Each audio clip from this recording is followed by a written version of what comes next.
چاچا روز چاچی کے لیے جنگلی کباب لے کر آتا اور کہتا رات کو اکیلی بیٹھ کر کھانا۔ 10 منٹ بعد چاچا مجھے بھی اپنے کمرے میں بلا لیتا۔ مجھے دیکھ کر چاچی کا رنگ پیلا پڑ جاتا، مگر چاچی مجھے وہ کباب کھانے نہ دیتی۔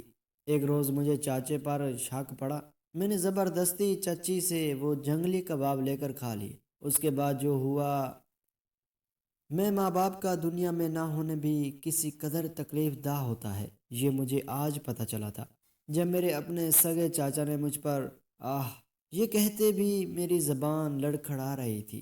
جانے دنیا میں اتنے ظالم لوگ کیوں پائے جاتے ہیں جو اپنوں کو ہی تکلیف پہنچاتے ہیں۔ میں نے جب سے ہوش سنبھالا خود کو اکیلے ہی پایا تھا۔ اماں ابا جانے کب چھوڑ گئے تھے کچھ یاد نہیں، بس دادی اماں کو بچپن سے دکھ رہا ہوں اور ایک چھوٹے چاچو کو۔ دادی اماں نے مجھے پالا پوسا اور میری پرورش کی۔ میں کبھی سکول نہیں گئی کیونکہ کسی نے بھیجا ہی نہیں، اور مجھے تو پتہ ہی نہیں تھا یہ سکول ہوتا کیا تھا۔ جب میں 5 سال کی تھی تو چاچا کی شادی ہو گئی۔ دادی اماں کا خیال تھا کوئی گھر سنبھالنے والی آ جائے گی اور ساتھ میں مجھے بھی سنبھال لے گی۔ جب چچی دلہن بن کر آئی تو بہت خوبصورت تھی۔ وہ گھر کے کام کاج کرتی اور مجھ سے بھی بات کر لیا کرتی، لیکن زیادہ نہیں۔ چچی نے میری ذمہ داری اٹھانے سے انکار کر دیا۔ اس نے صاف صاف کہا تھا کہ میری شادی ہو گئی ہے، اب میرے خود کے بچے ہو جائیں گے، اب میں دوسروں کے بچوں کو کیوں پالوں۔ دادی اماں دل محسوس کر لیتی اور میں دادی اماں کے پلو میں چھپ گئی تھی۔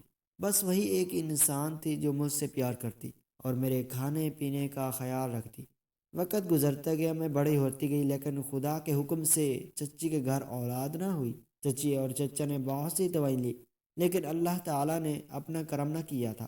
بالآخر چچی کو میرا خیال آیا کہ گھر میں ایک بچی ہے۔ اب وہ مجھے اپنے پاس بلانے لگی تھی اور مجھ سے باتیں کرنے لگی۔ آہستہ آہستہ میں چچی سے مایوس ہو گئی تھی۔ وہ دل کی اچھی تھی، اکثر چچا اور چچی کی لڑائی ہو جاتی۔ چچا چچی کو مارتے پیٹتے اور پھر باہر نکل جاتے، جبکہ چچی روتی رہتی۔ میرے لیے یہ سب دیکھنا بہت تکلیف دہ تھا۔ جب چچا گھر ہوتا میں گھر کے ایک کونے میں دبکی رہتی اور ان سے پوچھتی اور چھپی رہتی۔ چچی کوئی غلطی نہ بھی کرتی تب بھی چچا بنا بات چچی پر غصہ ہوتا چلا جاتا، برتن پھینکتا اور آخر میں چچی پر لازمی ہاتھ اٹھاتا۔ دادی اماں اب چلنے سے قاصر تھی، وہ اپنے کمرے میں بیٹھی چلاتی رہتی، لیکن چچا کسی کو نہیں سنتا تھا۔ میں اب 15 سال کی ہو گئی تھی، 10 سال گزر گئے تھے۔ چچی مجھے اپنی بیٹی سمجھتی تھی، جبکہ دادی اماں کو اب میری شادی کی فکر تھی۔ وہ روز چچی سے کہتی کہ زوبیا کے لیے رشتہ ڈھونڈو، میں مرنے سے پہلے اس کی شادی کرنا چاہتی ہوں، اور میں یہ سن کر رونے لگی تھی۔ میں چچی اور دادی اماں کو چھوڑ کر نہیں جانا چاہتی تھی، پر میرے بس میں کچھ نہیں تھا۔ ایک رات دادی اماں نے مجھے اپنے پاس بٹھایا اور سمجھایا کہ دیکھو زوبیا، میری عمر ہو گئی ہے، میرے سانس کب نکل جائیں گی کچھ پتہ نہیں، میں اپنے ہاتھوں سے تمہیں رخصت کرنا چاہتی ہوں۔ اس گھر کے حالات کبھی نہیں سدھرنے، تم یہاں رہو گی تو ذہنی مریض بن جاؤ گی۔ دادی اماں یہ کہہ کر رونے لگی تھی اور میں نے آگے بڑھ کر انہیں گلے لگا لیا تھا اور کہا کہ آپ جہاں جائیں میری شادی کر دیں، میں اف بھی نہیں کروں گی۔ اور پھر دونوں دادی پوتی کافی دیر تک روتی رہیں۔ پھر دادی اماں نے میرا رشتہ ڈھونڈنا شروع کیا۔ تقریباً 1 سال تک وہ میرا رشتہ ڈھونڈتی رہی، لیکن انہیں کوئی اچھا لڑکا نہیں ملا تھا۔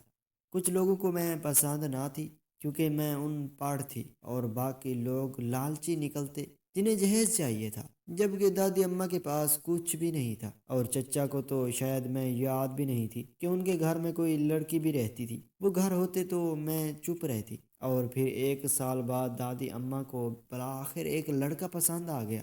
وہ لوگ مجھے دیکھنے آئے اور پسند کر گئے، جبکہ میں نے لڑکے کو نہیں دیکھا تھا، نہ خواہش تھی، کیونکہ مجھے دادی اماں پر بھروسہ تھا۔ جیسے ہی میرا رشتہ طے ہوا تو گھر میں عجیب سا کھیل چلنے لگا۔ چچا روز باہر سے آتے، ان کے ہاتھ میں کچھ ہوتا تھا اور وہ چچی کو دے آتے۔ اس کے بعد وہ خود اماں کے گھر میں چلے جاتے، جبکہ چچی کے کمرے سے چیخنے اور رونے کی آوازیں آتی۔ ایک دن میں نے چچی سے پوچھا کہ چچا آپ کو کیا کھلاتے ہیں، اور پھر آپ کمرے میں چلی جاتی ہیں اور آپ کے کمرے سے رونے کی آوازیں آتی ہیں۔ چچی کا میری بات سن کر رنگ اڑ گیا تھا۔ اس نے کہا کہ ایسا کچھ بھی نہیں ہے، اور دراصل تمہارے چچا میرے لیے جنگلی کباب لائے تھے اور میں ٹی وی دیکھ رہی تھی، اس سے چیخنے اور رونے کی آوازیں آ رہی تھی۔ مجھے حیرت ہوئی تھی کیونکہ چچی کو تو ٹی وی دیکھنے کا شوق ہی نہیں تھا، اور گھر میں کافی دنوں سے چچا نے لڑائی نہیں کی تھی، اور وہ روز چچی کے لیے جنگلی کباب لاتے، جبکہ وہ پہلے کبھی دادی اماں کے پاس نہیں جاتے، جبکہ اب روز ان کے کمرے میں جا کر بیٹھتے تھے۔ مجھے شک تھا کہ چچی مجھ سے جھوٹ بول رہی تھی، ضرور ایسی کوئی بات تھی جو وہ مجھ سے چھپانا چاہتی تھی، کیونکہ ان کا چہرہ رونے کے باعث اکثر سوجا رہتا۔ اور پھر ایک دن چچی بازار گئی تھی، دادی اماں سوئی ہوئی تھی۔ دروازے پر دستک ہوئی، جب میں نے دیکھا تو ایک خوب روسا نوجوان باہر کھڑا تھا۔ میں نے اسے دیکھ کر پوچھا کہ کس سے ملنا ہے۔ مجھے دیکھ کر اس نے اپنی اینک اتاری اور سر سے پاؤں تک مجھے دیکھنے لگا، پھر کہا کہ تم زوبیہ ہو؟ میں نے کہا جی میں زوبیہ ہوں، اور جلدی سے دوپٹہ منہ کے آگے کر لیا۔ یہ دیکھ کر وہ لڑکا مسکرایا اور کہا کہ میں سلیمان ہوں، تمہارا منگیتر۔ اس نے سلام کے لیے ہاتھ آگے بڑھایا اور مجھے لگا جیسے کوئی بم پھٹا ہو۔ میں نے گھبرا کر دروازہ بند کر دیا۔ مجھے ایسا لگا تھا جیسے میرا دل پسلیاں توڑ کر باہر آ جائے گا۔ میں وہاں سے بھاگی اور کمرے میں آ کر چھپ گئی تھی۔ میرا کبھی کسی مرد سے سامنا نہیں ہوا تھا، اس لیے میں بری طرح گھبرا گئی تھی، اور منگیتر کا سن کر تو میں ڈر گئی تھی۔ جانے کتنی دیر گزر گئی، میں یوں ہی بیٹھی رہی، میرا دل دھک دھک کر رہا تھا۔ مجھے اس لڑکے کا چہرہ یاد آیا تو دل میں عجیب سے جذبات اٹھے تھے۔ وہ دیکھنے میں بہت خوبصورت تھا، اس نے پینٹ شرٹ پہن رکھی تھی۔ میں نے فوراً اپنے آپ کو آئینے میں دیکھا، میں کسی کچی کلی کی مانند بڑھتی جا رہی تھی۔ میں خوبصورت تو تھی، لیکن مجھے پہننے اور اوڑھنے کا بالکل بھی سلیقہ نہیں تھا۔ مجھے عجیب سا خیال آیا تھا کہ جانے سے اس لڑکے کے گھر والوں نے مجھے کیسے پسند کر لیا تھا، اور اب تو اس لڑکے نے بھی مجھے دیکھ لیا تھا، یقیناً وہ اب انکار ہی کرے گا۔